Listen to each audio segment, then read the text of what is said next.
Darkest day of अगर हमारे लिए कोई डार्केस्ट डे सबसे स्याह तरीन दिन कोई हो सकता है तो वो 5 अगस्त है। एक मतलब फेंका हुआ एक सामान की तरह ट्रीट कर रहा है। लद्दाखी अवाम और लीडरशिप दोनों मिल के जिद्दोजहद बिल्कुल सड़कों पे उतरे। बेहतर है कि हम अपने जो 5 अगस्त से पहले जो पोजीशन था वही पोजीशन हमें वापस मिले। अस्सलाम वालेकुम जुले नाजरीन, मैं आपका मेज़बान हाबिल सागर फिर से एक बार आपकी खिदमत में हाजिर। नाजरीन, जैसे कि आपको बताते चलूँ, लद्दाख के इश्यूज़ को लेके हम बात करें तो इन दिनों जो है ख़ित्ते लद्दाख की माहौल जो है काफ़ी गर्म देखने को मिल रहा है। इसी को लेके आज करगिल डेमोक्रेटिक अलायंस की तरफ से जो है एक प्रेस कॉन्फ्रेंस भी करगिल में देखने को मिला। तो इस वक्त हमारे साथ बात करने के लिए एनसी के स्पोक पर्सन आगा सईद रज़ा साहब हमारे साथ मौजूद है। हम इनसे भी जानने की कोशिश करेंगे। आगा साहब, क्या कुछ कहना चाहेंगे as a NC spokesperson है? तो आज जो करगिल डेमोक्रेटिक अलायंस की तरफ से एक प्रेस कॉन्फ्रेंस भी देखने को मिला जिसमें कहा गया कि लद्दाख की इश्यूज़ को लेके हम बात करें तो 9, 10, 11 को जो है एक बहुत बड़ा हंगर स्ट्राइक रखा जा रहा है। तो इसको लेके सबसे पहले क्या कुछ कहना चाहेंगे? देखिए, ये तो एक वेलकम स्टेप है और लद्दाख के जो जेन्युइन डिमांड्स है जिसमें 6 शेड्यूल और स्टेटहुड और बाकी जो भी हमारे इश्यूज़ थे उनको लेके जितना भी जिद्दोजहद हमारे लीडरशिप कर रही है। पिछले साल भी जो हंगर स्ट्राइक 3 दिन का हुआ था रमज़ान के दौरान, उसमें भी पूरे पब्लिक ने भरपूर ताउन दिया था करगिल डेमोक्रेटिक अलायंस और एपेक्स बॉडी को। तो अभी का जो कॉल है उसको भी हम खुले दिल से समर्थन करते हैं, फुल सपोर्ट करते हैं और इंशाल्लाह मेरी पूरी जवानों से ख़ासकर गुजारिश है कि वो लार्ज नंबर्स में हंगर स्ट्राइक में ज्वाइन करें और अपने फ्यूचर के लिए दर्द दिखाते हुए हुसैनी पार्क में आए और हंगर स्ट्राइक को ज्वाइन करते हुए 3 दिन तक हमारी लीडरशिप का साथ दें और उनको ये सबूत दे कि इस लड़ाई में वो अकेले नहीं बल्कि पूरा जन आंदोलन की तरह हम इसको सेलिब्रेट करेंगे। जो जम्मू कश्मीर के आर्टिकल 370 को वहाँ से हटाया गया। अगर की हम बात करें, चाहे हम जम्मू की बात करें तो एनसी और कांग्रेस की तरफ से प्रोटेस्ट भी देखने को मिला, लेकिन एनसी करगिल की तरफ से खामोशी क्यों? देखिए, 5 अगस्त को तो हम आज भी एज ए ब्लैक डे मनाते हैं। डार्केस्ट डे ऑफ अगर हमारे लिए कोई डार्केस्ट डे सबसे स्याह तरीन दिन कोई हो सकता है तो वो 5 अगस्त है।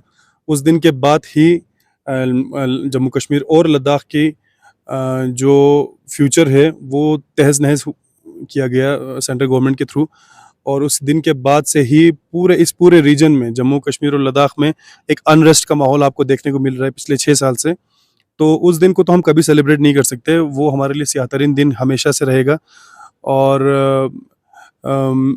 ये 5 अगस्त जो है इसको हम इस तरह से मैं रखना चाहूँगा कि एज ए डार्केस्ट डे हम रखेंगे और इस दिन हमसे हमारे कॉन्स्टिट्यूशनल हक जो छीने गए उसकी लड़ाई इंशाल्लाह हम इसको एज ए केडीए और एपेक्स के थ्रू हम लड़ना चाहेंगे आगे भी। जी। तो जैसे कि अभी ख़ित्ते लद्दाख की इश्यूज़ की हम बात करें तो जिसमें अभी हमारे ख़ित्ते लद्दाख के लिए स्टेटहुड पे और 6 शेड्यूल पे जो है करगिल डेमोक्रेटिक अलायंस और एपेक्स बॉडी की तरफ से काफ़ी मीटिंग भी देखने को मिला। लेकिन अभी जो है काफ़ी वक्त हो चुका है कि एमएचए की तरफ से लद्दाख की इश्यूज़ के बारे में जो है अभी करगिल डेमोक्रेटिक अलायंस और एपेक्स बॉडी का कहीं मीटिंग की डेट जो है फिक्स नहीं हो पा रहा है। तो क्या लगता है कि ख़ासकर लद्दाख की इश्यूज़ के ऊपर क्या गवर्नमेंट सीरियस है? देखिए, हमें तो ये लगता है कि एमएचए बिल्कुल भी सीरियस नहीं है हमारे खास करके इन 2 डिमांड्स को लेके, 6 शेड्यूल और स्टेटहुड को लेके बिल्कुल भी सीरियस नहीं है। पिछले कई सालों से सिर्फ मीटिंग्स पे मीटिंग्स ही होती जा रही है और डेट पे डेट और हमारी जो भूख हड़तालें भी होती है वो सिर्फ इसलिए होती है कि अगला मीटिंग ही हो, हमें कोई बुलाए तो उसके लिए ही हम जिद्दोजहद करके हमें मीटिंग्स के लिए ही कि हमें कोई बुलावा आए उसके लिए ही हम भूख हड़ताल करते हैं। आगे मतलब उस मीटिंग में कितना हद तक बात पहुँचती है नहीं पहुँचती है वो तो दूर की बात है। तो इससे आप ये पता लगा सकते हैं कि हमें कितना सेकंड क्लास सिटीजन की तरह बिल्कुल ही लाइक एक मतलब फेंका हुआ एक सामान की तरह ट्रीट कर रहा है यूनियन गवर्नमेंट हमें। तो इसको लेके मुझे लगता है कि अब बिल्कुल ही अब टाइम आ चुका है कि पूरे लद्दाखी अवाम और लीडरशिप दोनों मिल के जिद्दोजहद बिल्कुल सड़कों पे उतरें और गवर्नमेंट की आंखों में आंखें डाल के सीधे तरह के उनसे हमें पूछना चाहिए कि आखिरकार आपका मंशा क्या है लद्दाख को लेके। क्या आप जो हुकूक हमारे पास 5 अगस्त से पहले ज़मीन की प्रोटेक्शन और हमारे जॉब्स की प्रोटेक्शन क्या आप हमको देने वाले हैं या नहीं? अब ये टाइम आ गया है कि हम उनसे डायरेक्टली ये क्वेश्चन करना चाहें और हमें सिर्फ स्टेटहुड पे ही नहीं रुकना चाहिए, क्योंकि अगर लद्दाख को कल स्टेटहुड मिलता भी है तो इसमें डिलिमिटेशन हो के करगिल के हिस्से में कई और डिस्ट्रिक्ट्स बनने की अशद ज़रूरत है।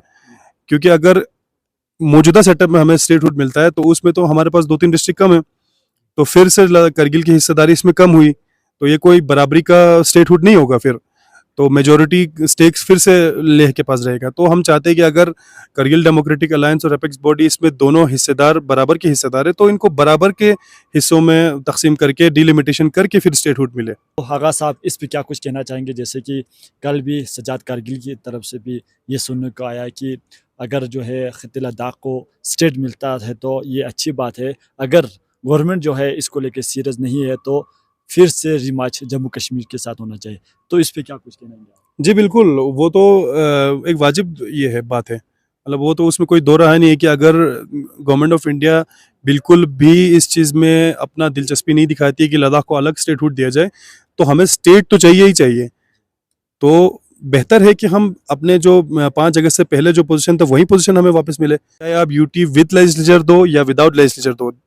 The word UT itself is a गुलामी, मतलब वो आप ये समझ लो कि जिस भी प्रांत में अगर आप जाके देखें कि यूटी विद लेजिस्लेचर जिस भी प्रांत में है, या अभी जम्मू कश्मीर की आप बात करें या दिल्ली की बात करें, दोनों की चीफ मिनिस्टर्स को अगर आप देखें तो आए दिन वो यूनियन गवर्नमेंट के साथ और एलजी के साथ वो कहीं ना कहीं एक पावर्स और किसके पास कम। यही बात है कि यूटी विद लेजिस्लेचर में जो मेजोरिटी ऑफ द पावर्स है वो फिर ब्यूरोक्रेट्स के पास है, तो हमारे वोट्स का कोई मायने रहता नहीं है यूटी में, चाहे लेजिस्लेचर के साथ दो या बिना लेजिस्लेचर के दो, फुल पावर कभी भी हमारे रिप्रेजेंटेटिव्स के पास नहीं आती है। इसका मतलब हमारे वोट्स की कोई अहमियत यूटी में नहीं है, तो चाहे आप लेजिस्लेचर के साथ दो या बिना दो, हम इस यूटी के आइडिया को टोटली रिजेक्ट करते हैं। 2019 से हम कहते आए हैं ये बात, अगर हमें देना है तो स्टेट दे, और अगर स्टेट भी दे रहे तो बराबरी का स्टेट दे, लेह और करगिल दोनों को बराबर के डिस्ट्रिक्ट्स मिले। और अगर ये नहीं हो सकता है और अगर यूनियन गवर्नमेंट बिल्कुल भी इस चीज़ में दिलचस्पी नहीं दिखाती है लद्दाख को स्टेटहुड देने में, तो हमारी तो ये दरख्वास्त रहेगी हमारी लीडरशिप से भी और यूनियन गवर्नमेंट से भी कि हमें हमारे पुराने हाल पे वापस लाकर 5 अगस्त से पहले जैसा पोजीशन था हमारा, हम जम्मू कश्मीर के साथ थे, बहुत ही खुशहाल स्टेट में थे हम, उसी पोजीशन में हमें वापस लाए।